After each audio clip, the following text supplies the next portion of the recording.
ഉടമ്പടി ചിലർ പറയും ഞങ്ങൾ പരിശുദ്ധ അമ്മയോട് ഉടമ്പടി ചെയ്തെന്ന് പറയും. അപ്പോൾ ചിലർ പറയും പരിശുദ്ധ അമ്മയുടെ മധ്യസ്ഥത്തിൽ ഞങ്ങൾ ഈശോയോട് ഉടമ്പടി ചെയ്തെന്ന് പറയും. രണ്ടും ശരിയാ. പരിശുദ്ധ അമ്മയോട് നിങ്ങൾ ഉടമ്പടി ചെയ്താലും പരിശുദ്ധ അമ്മയുടെ മധ്യസ്ഥത്തിൽ ഈശോയോട് ഉടമ്പടി ചെയ്താലും കണ്ടൻ്റ് വൈസ് ഉടമ്പടിക്ക് ഒരു സംഭവമേ ഉള്ളൂ. എന്താണ്? അവൻ പറയണത് പോലെ ചെയ്തോളാം, അത്രേ ഉള്ളൂ. നിങ്ങളത് അമ്മയോട് പറയുകയാണ്, അമ്മയുടെ ഞങ്ങൾ ഉടമ്പടി ചെയ്യുകയാണ്, ഞങ്ങൾ ഈശോ പറഞ്ഞ പോലെ ജീവിച്ചോളാം.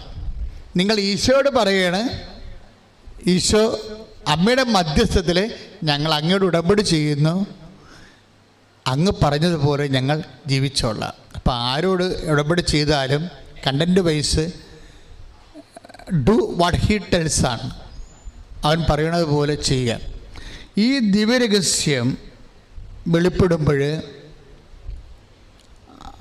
അതിൻ്റെ രണ്ട് ആൾക്കാരാണ് ഇതിൻ്റെ ദിവ്യരഹസ്യം എൻ്റെ അടുക്കൽ നിന്ന് വാങ്ങിച്ചത്. ഒന്ന് ഫസ്റ്റ് ഹാൻഡിൽ വിജയകുമാറിനാണ് ആദ്യത്തെ നോട്ട് കിട്ടുന്നത്. അപ്പോൾ സാർ എന്നോട് പറഞ്ഞത് എഗ്രിമെൻ്റ് എന്ന് പറയുന്നു എന്നാണ് പറഞ്ഞത്. എഗ്രിമെൻ്റ് എന്ന് പറയുന്നു. അപ്പോൾ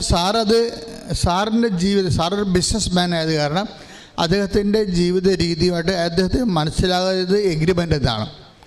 സാർ അത് എൻ്റെ അടുത്ത് പാസ് ചെയ്തപ്പോൾ ഞാൻ പറഞ്ഞു അത് കവനൻ്റാണ്, ബൈബിളിൽ എഗ്രിമെൻ്റ് ഇല്ല, ഉടമ്പടിയേ ഉള്ളൂ എന്ന് പറഞ്ഞിട്ട് പെട്ടെന്ന് സംഭവിച്ച കാര്യങ്ങൾക്ക് ഞങ്ങൾ രണ്ടുപേരും സാക്ഷികളാണ്. ഉടനെ ഞാൻ പറഞ്ഞു, സാറേ ഇപ്പോഴും ദൈവം വേറെ ഇതിൻ്റെ എക്സ്പ്ലനേഷൻ പറയും, അതുകൊണ്ട് പേപ്പർ എടുക്കാൻ പറഞ്ഞ്. ഉടനെ സാറ് പെട്ടെന്ന് നമ്മുടെ മലയാളം പള്ളി ലേളാങ്കണ്ണി പള്ളിയിൽ നിന്ന് സാറിൻ്റെ ബാഗ് തുറന്നിട്ട് പേപ്പർ എടുക്കും. പേപ്പർ എടുത്തിട്ട് ഒരെണ്ണം കീറി എനിക്കും തരും, ഒരെണ്ണം സാറിനും തരും. പിന്നെ 4 ജപമാലയുടെ സമയമാണ്. ഞാൻ നേരെ കിഴക്കോട്ട് പോയിട്ട് ബേഗല മാതാവിൻ്റെ അടുത്ത് പോയി 4 ജപമാല ചെല്ലും. അപ്പോൾ അനുഗ്രഹങ്ങളെക്കുറിച്ച് ഇങ്ങനെ അമ്മ ഇങ്ങനെ തോരാതെ ഇങ്ങനെ പറഞ്ഞുകൊണ്ടിരിക്കും. അനുഗ്രഹങ്ങളെക്കുറിച്ച് ഇപ്പം നടക്കുന്ന അനുഗ്രഹങ്ങളെല്ലാം അങ്ങനെ വന്നതാണ്. അപ്പം ഞാൻ ഓർത്ത് ഞാൻ തിരിച്ച് സാറിൻ്റെ അടുത്ത് വരുമ്പോൾ സാറും അനുഗ്രഹങ്ങൾ എഴുതി വെച്ചുകൊണ്ടിരിക്കുകയായിരിക്കും എന്ന് പറയും. സാറാണെങ്കിൽ ഈ വിഷം കയറിയതുപോലെ ഇങ്ങനെ മ്ലാനമായിരിക്കണം, എന്നുവെച്ചാൽ മുഴുവനും പാപങ്ങൾ എഴുതി വെച്ചിരിക്കണത്. അപ്പോൾ ഇത് തമ്മിൽ ടാലി ആകുന്നില്ല. സാറിൻ്റെ പേപ്പർ മുഴുവൻ പാപങ്ങൾ, അത് മനുഷ്യൻ വെറുത്തുപേക്ഷിക്കേണ്ട പാപങ്ങൾ. എൻ്റെ പേപ്പറെ മുഴുവനും അനുഗ്രഹങ്ങൾ. ഇത് കൂട്ടി വെച്ചപ്പോൾ അവിടെ വെച്ച് ഈശോ തന്ന വെളിപാടാണ്, നിങ്ങൾ പശ്ചാത്തപിക്കുകയും. അതുപോലെ തന്നെ എന്താ സംഭവം? ഐശയില്ലേ, അനുസരിച്ചാൽ നിങ്ങൾ അനുഗ്രഹം പ്രാപിക്കും. അപ്പോൾ അതാണ് ബേസിക്. ഈ ബേസിക്സ് ഇവിടെ കൊണ്ടുവന്ന് ഈ അണുബോംബ് പൊട്ടിച്ചപ്പോൾ ഇതിൻ്റെ ഫോർമുലയാണ് നമുക്ക് അമ്മ തന്നത്. അപ്പം ഞാൻ അന്ന് പോലും വളരെ നിശബ്ദനായിപ്പോയി. എന്നുവെച്ചാൽ ഇത് എങ്ങനെയാണ് ജനങ്ങളിൽ ദൈവം പ്രവർത്തിക്കുന്നതിനെക്കുറിച്ച് എനിക്ക് ഒരു ഐഡിയ, പ്രാക്ടിക്കൽ നോളജ് ഇല്ലായിരുന്നു. അപ്പോൾ ഇനി എന്തെല്ലാം കടമ്പകളാണ് വരാൻ പോകുന്നതിനെക്കുറിച്ചും എനിക്കൊരു ഐഡിയ ഇല്ലായിരുന്നു. അപ്പോൾ എനിവേ ദൈവം പറഞ്ഞതുപോലെ ഞാനിങ്ങനെ ഒരു യാന്ത്രികമായിട്ട് യന്ത്ര മനുഷ്യനെ പോലെ മാതാവിൻ്റെ പ്രത്യക്ഷീകരണത്തോട് ബന്ധപ്പെട്ട് മാതാവിനെ എടുത്ത് വെക്കുക, ഒരു പ്രത്യക്ഷീകരണ പ്രാർത്ഥന തന്നത് ആ ചെല്ലുക. ആ ചൊല്ലിക്കൊണ്ടിരിക്കുന്ന കാലങ്ങളിലാണ് ഈ വേളാങ്കണ്ണിയിലെ ഈ ഉടമ്പടി നൽകണത്. ആ ഉടമ്പടി നൽകിക്കഴിഞ്ഞതിന് ശേഷം അത് എങ്ങനെയാണ് ജനം അക്സെപ്റ്റ് ചെയ്യുക എന്നതിനെക്കുറിച്ചൊക്കെ, ജനം അക്സെപ്റ്റ് ചെയ്യണത് തന്നെയല്ല, ഇവിടെയുള്ള സ്റ്റാഫ് അത് ഏത് രീതിയിലെടുക്കും. കാര്യം ഇവിടെ നല്ലവണ്ണം വലിയ താമസിച്ചുള്ള നല്ല ധ്യാനങ്ങളൊക്കെ നടന്നുകൊണ്ടിരുന്ന കാലമാണത്. നല്ല ധ്യാനങ്ങൾ. അപ്പോൾ ആ നല്ല രീതിയിൽ ഓരോ കൂട്ടായ്മ, യുവജനങ്ങൾക്ക് കൂട്ടായ്മ, അതിൽ ദമ്പതികൾക്ക് കൂട്ടായ്മ, പൊതുവായിട്ട് ജനങ്ങൾക്ക് കൂട്ടായ്മ, അങ്ങനെ എല്ലാ മേഖലകളിലും ഇവിടെ ധ്യാനം നടന്നുകൊണ്ടിരുന്ന കാലമാണത്. അപ്പോൾ അതിൻ്റെ അടുത്ത് പെട്ടെന്നൊരു പുതിയ കൺവേർഷൻസ്, ട്രാൻസിഷൻസ് വരുമ്പോൾ സ്റ്റാഫ് എങ്ങനെ അതിനോട് അക്സെപ്റ്റ് ചെയ്യുമെന്നും അതിനകത്ത് നിന്ന് എന്തുമാത്രം കാര്യം, മറ്റതും ഇങ്ങനെ ആൾക്കാർ എല്ലാ ചൊവ്വാഴ്ചകളിലും ആദ്യ ചൊവ്വാഴ്ചകളിലും ആൾക്കാർ തോരാതെ സാക്ഷ്യം പറയുമായിരുന്നു. പക്ഷേ ആദ്യ ചൊവ്വാഴ്ചകൾ മാത്രമേ ഉള്ളത്. ഇന്നത്തെ പോലെ എല്ലാ ദിവസവുമില്ല. പണ്ട് മാസത്തിൽ ഒരിക്കൽ നടന്ന സാക്ഷ്യമാണ് ഇന്ന് ഉടമ്പടി വന്നപ്പോൾ 31 ദിവസം നടക്കുന്നത്. അപ്പോൾ 30 ഇരട്ടിയാണ് കൃപാസനം വളർന്നിരിക്കുന്നത്. 30 ഇരട്ടി ഈ ഉടമ്പടിയോടുകൂടി. പിന്നെ എല്ലാ കൂട്ടായ്മയും സബ്സിഡായിട്ട് ഉടമ്പടി മാത്രമായി. ഉടമ്പടി മാത്രമാകുന്നതിന് ഒരു ഇങ്ങനെ ഇവിടെ ഉടമ്പടി തുടങ്ങിയോടുകൂടി പെട്ടെന്ന് സഭയിൽ ഒരു എതിരഭിപ്രായം വന്ന്, രഹസ്യമായിട്ട്, പരസ്യമായിട്ടല്ല. അപ്പം പലയിടത്തുനിന്നും ഇവിടെ വിളിച്ച് ചോദിക്കാനൊക്കെ തുടങ്ങി. രൂപതയിലും മറ്റു സ്ഥലങ്ങളിലുമൊക്കെ എന്താണ്, വാട്ട് ഈസ് ഹാപ്പനിങ് ദർ, എന്താണ് ഉടമ്പടി, ഇത് പുതിയ പ്രാർത്ഥനയാണല്ലോ, ഇത് ആര് പറഞ്ഞു, ഇത് സഭ അംഗീകരിച്ചാണ്, ഇതിൻ്റെ കണ്ടൻറ് എന്താണ്, ഇത് ഹെറസിയാണ്.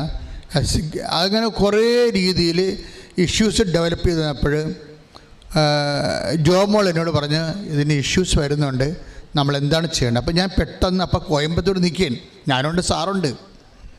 അപ്പോൾ കോയമ്പത്തൂർ നിൽക്കുമ്പോൾ എനിക്ക് വേറൊരു ട്രബിൾ വന്നതിന് ശേഷം ഞാൻ വളരെ ഫ്ലാറ്റായിപ്പോയി. അപ്പോൾ സാർ എന്നെ കോയമ്പത്തൂർ സൂപ്പർ സ്പെഷ്യാലിറ്റി ഹോസ്പിറ്റലിൽ നിർത്തിയിരിക്കുകയാണ്. ഭയങ്കര ഒരു ടൈറ്റ് ടൈമായിരുന്നത്. കാര്യം ഡോക്ടർ വരാൻ സമയം നിൽക്കുന്നു. അപ്പോഴേ എനിക്കാണെങ്കിൽ ഈ മാറ്റർ ഇന്നലെ നാളെ സത്യദീപത്തിൽ അടിച്ച് വന്നിട്ട് ഇത് സഭയ്ക്ക് എക്സ്പ്ലനേഷൻ കൊടുക്കണം, അല്ലെങ്കിൽ സഭ ഇത് ബാൻ ചെയ്യുന്ന ഒരു കണ്ടീഷൻസ് വന്ന്. അപ്പോൾ അങ്ങനെ ഞാൻ ജോമോളിനോട് ഫോണിൽ സംസാരിച്ചുകൊണ്ടിരിക്കുകയാണ്. അപ്പോൾ ഞാൻ പറയണ ജോമോൾ ഇങ്ങനെ എഴുതിക്കൊണ്ടിരിക്കും. അപ്പോഴാണ് ആ സമയത്താണ് അമ്മ പറഞ്ഞത് അവൻ പറയണത് പോലെ ചെയ്യുകയെന്ന്. ആദ്യത്തെ ഉടമ്പടി ആ സംഭവം ഇല്ല. പിന്നീടാണ് ഈ ജോമോൾ ഇതിൻ്റെ രംഗത്ത് വരണത്, ഇതിൻ്റെ ഭാഗമായി ഉടമ്പടിയുടെ ഒരു വെളിപാടിൻ്റെ ഒരു എൻഡായിട്ട് വരണത്. അപ്പോൾ അവിടെ വെച്ചാണ് ആർട്ടിക്കിൾ എഴുതണത്. അതൊരു വല്ലാത്ത ആർട്ടിക്കിൾ. അതോടുകൂടി എല്ലാം സ്റ്റോപ്പായി, എല്ലാ വിവാദങ്ങളും സ്റ്റോപ്പായി. ബിഷപ്പ് ഹൗസിലേക്ക് എന്നെ പിറ്റേ ദിവസം വിളിപ്പിച്ചു. പിറ്റേ ദിവസം വിളിപ്പിച്ചതോടുകൂടി ഞാൻ പറഞ്ഞു എന്താണെന്ന് ചോദിച്ചപ്പോൾ ഞാൻ പറഞ്ഞു ഇത്രയേ ഉള്ളൂ, അവൻ പറയണ പോലെ ചെയ്യാമെന്ന് ജനങ്ങൾ മാതാവിൻ്റെ മധ്യസ്ഥത്തിൽ ഈശോയോട് പറയണം. അപ്പോൾ എന്നെ ബിഷപ്പ് ഹൗസ് അതിനാൽ ഓക്കെ ആയി. എന്താണ് സഭ തന്നെ ഇവിടെ നിലനിൽക്കുന്നതിൻ്റെ ഉദ്ദേശം എന്താണ്? ഈശോ പറയണ പോലെ മനുഷ്യന്മാരെ കൊണ്ട് ചെയ്യിക്കുക, സുവിശേഷത്തിന് സാക്ഷ്യം വഹിക്കുക.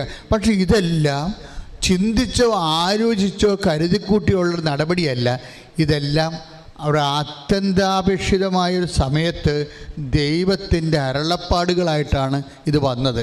അതുകൊണ്ട് ഇതിൻ്റെ പിന്നിലൊരു ആത്മാർത്ഥതയും സത്യസന്ധതയും ഉണ്ട്, ഒരു ഫാബ്രിക്കേഷൻസ് അല്ല.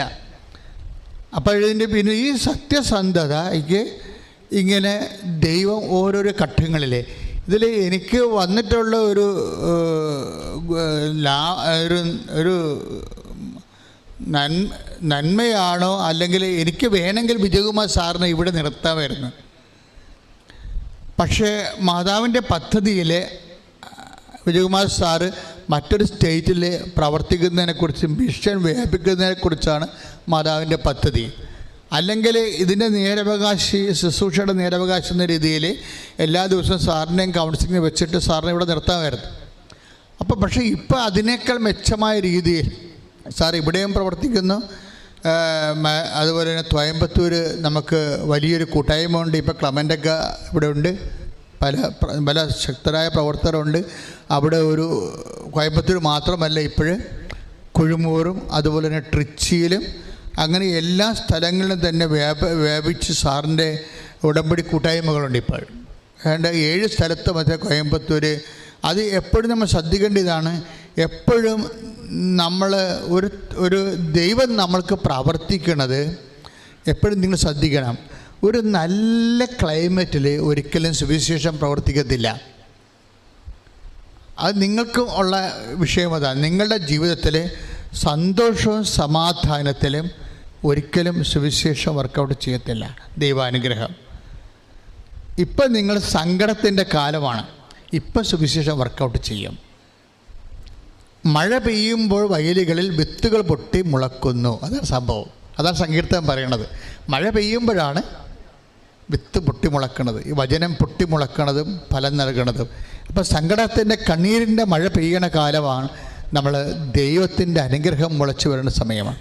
അപ്പം അതുകൊണ്ട് തന്നെ ഞങ്ങളിവിടെ നിങ്ങൾക്ക് തന്നെ ട്രെയിനിങ്, ഈ മഴക്കാലത്ത് എങ്ങനെ കൈകാര്യം ചെയ്യാൻ പറ്റും. ചില ആത്മഹത്യ ചെയ്യും അല്ലേ, ചിലർ വീട് വിട്ടു പോകും, ചിലർ വെള്ളമടിക്കും. അങ്ങനെയല്ല, ഈ മഴക്കാലത്ത് ദൈവത്തിൻ്റെ അനുഗ്രഹം ടാപ്പ് ചെയ്യാനുള്ള ദൈവികമായ സംവിധാനമാണത്. അതുകൊണ്ട് തന്നെയാണ് ഇപ്പോൾ ഈ ദിവസത്തെ സാക്ഷി നോക്കി, ഉടുത്ത തുണിയാലെ 6 പ്രാവശ്യം ആത്മഹത്യ ചെയ്യാൻ പോയി എന്ന് പറയുന്ന സ്ത്രീ ഉടമ്പടി എടുത്തു കഴിയുമ്പോൾ വരുന്ന മാറ്റം എന്ന് പറയുന്നത് വല്ലാത്ത മാറ്റമാണ്. ഈ കണ്ണീരിൻ്റെ കാലത്ത് അവരിന്ന് സ്വിറ്റ്സർലൻഡിലോ അയർലൻഡിലോ ആണ്. ഈ ഉടുത്ത തുണിയാലെ കുഞ്ഞിനെയുമായിട്ട് കുളത്തിൽ ചാടാൻ പോയ സ്ത്രീ, ഒറ്റ ഉടമ്പടിയാണത്. അപ്പോൾ ഈ ഉടമ്പടിയിൽ വരുന്ന വിഷയം എന്ന് പറയുന്നത്, പിന്നെ എനിക്ക് നിങ്ങളോടുള്ള നീരസം എന്ന് പറയുന്നത്, പലരും ക്ലാസ് ശ്രദ്ധിക്കാതെയും ഉടമ്പടി റൈറ്റ് ഫോളോ ചെയ്യുന്നില്ല. ഉടമ്പടി റൈറ്റ് ഫോളോ ചെയ്യണമെന്നുണ്ടെങ്കിൽ വസ്തുസ്നേഹം പറ്റത്തില്ല, വ്യക്തിസ്നേഹം ഉണ്ടാകണം. നിങ്ങളിൽ ഉടമ്പടി ചെയ്യുന്ന ഒരു 60% വ്യക്തികൾക്ക് വസ്തുസ്നേഹത്തിലാണ് ഇരിക്കുന്നത്. വസ്തുസ്നേഹം എന്ന് പറയുന്നത് നിങ്ങളുടെ മാറ്റർ, IELTS അല്ലെങ്കിൽ PR അല്ലെങ്കിൽ കാനഡ അല്ലെങ്കിൽ രോഗസൗഖ്യം, ആ ഒരു വിഷയത്തിനാണ് ഓവർ ഇമ്പോർട്ടൻസ് കൊടുക്കുന്നത്. അങ്ങനെ വന്നാൽ ഇത് ലാഗ് ചെയ്യുക ഉടമ്പടി. മറിച്ച് ദൈവസ്നേഹം ഉണ്ടാകണം. എൻ്റെ കണ്ണീര് കർത്താവ് തുടക്കും, അതിന് കർത്താവിന് സമയമുണ്ട്. ഇനി അമ്മ ആ സമയം എനിക്ക് അനുകൂലമല്ലെങ്കിൽ അമ്മ ടൈം ഷോർട്ട് ചെയ്യും. അതെനിക്ക് അമ്മയുണ്ട്, ഇപ്പം കൃപാസനത്തിലെ അമ്മ സഞ്ചാരി മാതാവ് എന്നാണ് ആൾക്കാരെ വിളിക്കുന്നത്. എന്തുകൊണ്ടാണ്? ബേസിക്കായിട്ട് മാതാവ് സഞ്ചാരിയാണ്. നമ്മൾ ബൈബിൾ എപ്പോൾ നോക്കിയാലും അമ്മ സഞ്ചരിച്ചുകൊണ്ടിരിക്കണ കാണാം. പക്ഷേ അതല്ലല്ലോ, ഈ കാലഘട്ടം സഞ്ചാരത്തിൻ്റെ കാലഘട്ടമാണ്. എല്ലാ മനുഷ്യരും വിട്ട് പോവുകയാണ്. ചിലർ ഒറ്റക്ക് പോകുന്നു, ചിലർ പെട്ടക്ക് പോകുന്നു, ചിലർ ഭർത്താവിനെയും കുഞ്ഞുങ്ങളെയും കൊണ്ടുപോകാൻ ആഗ്രഹിക്കുന്നു.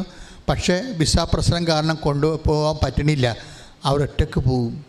അപ്പോൾ ഒറ്റക്ക് പോകുമ്പോൾ നമുക്കറിയാമല്ലോ, നമ്മൾ ആദ്യമായിട്ട് വീട്ടിൽ നിന്ന് ഒറ്റക്ക് പോകുന്നത് എങ്ങനെയാണ്? പോകുമ്പോൾ ഉണ്ടാകുന്ന നമുക്ക് ആദ്യത്തെ സങ്കടം എന്താ?